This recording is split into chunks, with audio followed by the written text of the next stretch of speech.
قلت لك نهاد بوبي خرجت لبرا لألمانيا تقرأ وتخدم في نفس الوقت، اه. فهمتني؟ أمم. وعائلتها ديجا الطفل هذاك رابطينه في فيديو معاها، راهم في بالهم بيه اه. عاطي فيها كلمة طفل. اه. الحكاية وما فيها اللي أختها في فرنسا كيف روحت لتونس لقيتهم يعني ديجا عائلتها يطلبوا فيها ما يتحصلوش عليها. أختها قالت لك هاو ملا خليني نطلب أنا السبيطار يعني ولا الكلينيك اللي هي تخدم فيه، تنشوف منا هي موجودة ولا مش موجودة، بالكش مثلا ريزو تليفونها تكسر سبحان الله يعني تصير مشاكل وكل. أمم.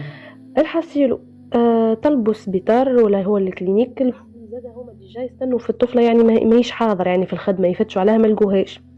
ولات هي لقت سولوسيون ما بأقل مجهود، كلمت الطفل هذاك قالت له بالله برا امشي شوفها يعني وين هي بالكش مريضة بالكش فازة هكا. طبطب أمم. عليها الدار ما لقاهش يعني ما حلتش. ولا كلم البوليسية كي جو ديريكت كسروا الدار، فهمت؟ أمم. خاطر عندهم كل التوقيت 24 ساعة كي يبدأ إنسان مفقود عندهم صحيح. الحق يكسروا ويفتشوا وكل، فهمت؟ اه. اه. لحد لقوها ماشي ديجا الدار مسكرة، الطفل هم علاش هزوه؟ صحيح هزوه وقفوه خاطر لقوه هو ديجا موجود قدام الدار، فهمت؟ ينجم اه. يشتبهوا به بأي طريقة، هيك تعرف هم مخيخهم مش كيما نحنا توانسة.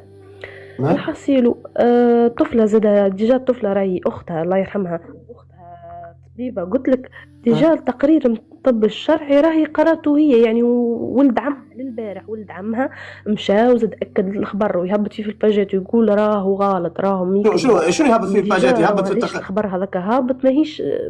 التقرير قراته. مش اختها في تونس جات لا لا لالمانيا لا ماهوش اختها؟ تقاريري. اي اي. اختها في المانيا. لا لا أختها بعثولها. احنا وقتاش طلعت لألمانيا هي؟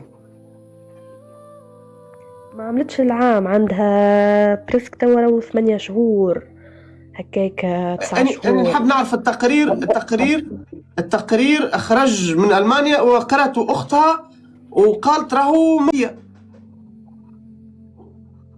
هيك تقول. أي صار تصادم في الأخبار اللي مهبطينه وقالوا ثم طفلة أخرى في ألمانيا، فهمت؟ ماهيش ما هذيك طفلة أخرى تصادمت الأخبار في بعضها، فهمتها؟ باهي ما باهي مش كيفاش تنجمش تعطينا حاجة أقوى؟ ما عادش أنت تو حكيت لنا حكاية أما. يا كوتش مستحيل المانيا بلاد دولة عظمى كيما المانيا ومعروفة متقدمة برشا، مستحيل تغلط في زوز حاجات كيما هيك، مستحيل ما يعني الخلط صار ما بين طفلة ألمانية ولا طفلة تونسية؟ صار ما بين طفلة ألمانية وطفلة تونسية، هما قالوا الخبر هذاك ملفق على الطفلة التونسية، والطفلة التونسية ديجا هما كي هبطوا الخبر ما قالوش راهي طفلة تونسية وما هبطوش اللي هي جنسيتها تونسية، ثبتوا في الخبر راهو غلط ماهيش مهادة بوبي.